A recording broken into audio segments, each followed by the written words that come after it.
Hi everyone, this is Sean. Welcome back to my channel. I am actually at Scripps Hospital in San Diego. I'm on the upper tier of the parking garage and I'm just waiting for time to fly by. I got an appointment set for 30 minutes from now. In today's video, I want to talk about how suppressed rifles sound, and also I want to talk about training a little bit. This video is especially important for those of you who are in states like California, where people normally don't have suppressed rifles.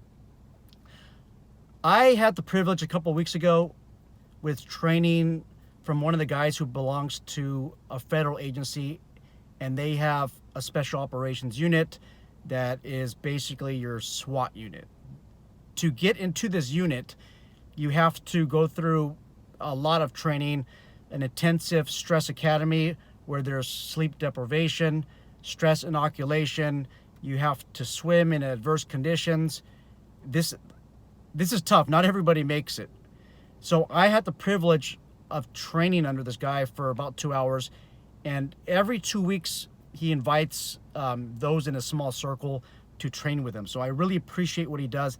I just don't want to give too many details on who he is. So right now he's not on the actual SWAT team anymore. He since left, and now he's on a tactical medical unit for this federal law enforcement agency. And this is what this guy loves to do, is train, train, train. I was humbled to train under him. I do have a humble amount of training. I don't flaunt all the training that I have out there, but I do have a humble amount.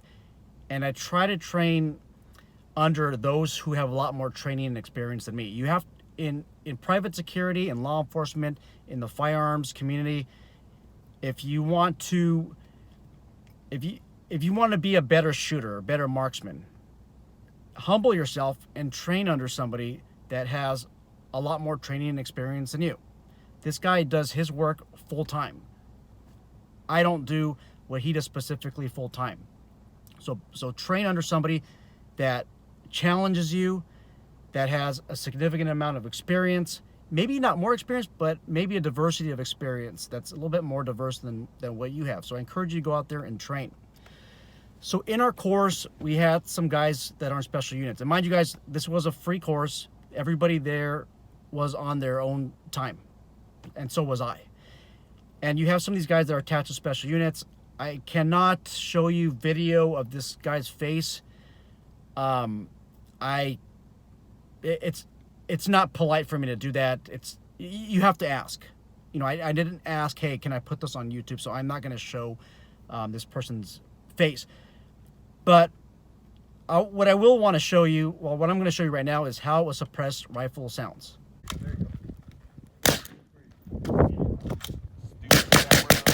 So what do you guys think? Maybe even the sound of a nail gun. In my opinion, a suppressed 5.56 coming out of this 14-inch barrel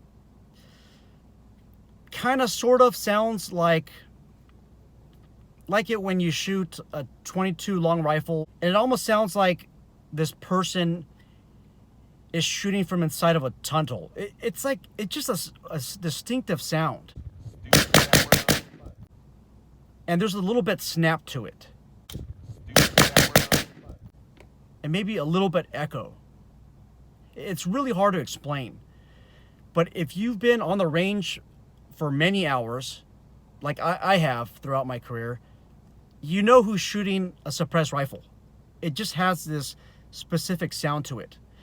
And unlike what the social media or the mass media portrays out there, it's not a silent shot. It's not like it's a little whiz. You can hear, if somebody is shooting a suppressed rifle in a mall or in an outside environment, you can hear the rifle.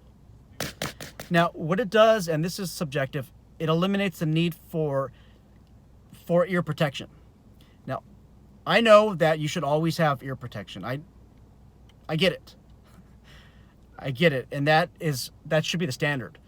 But I've taken off my ear protection in class whenever I'm shooting next to somebody who has a suppressed rifle, and I don't even need the ear protection.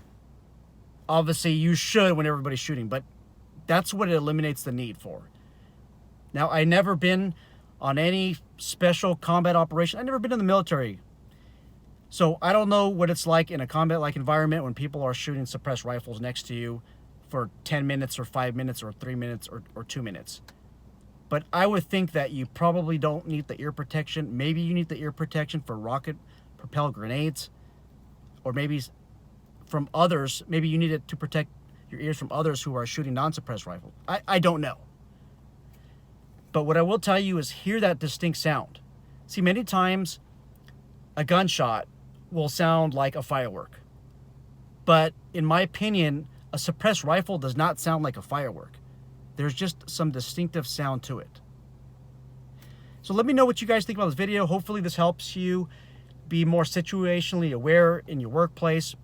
If you hear this sound, you know what you're dealing with. Take care, guys, and be safe.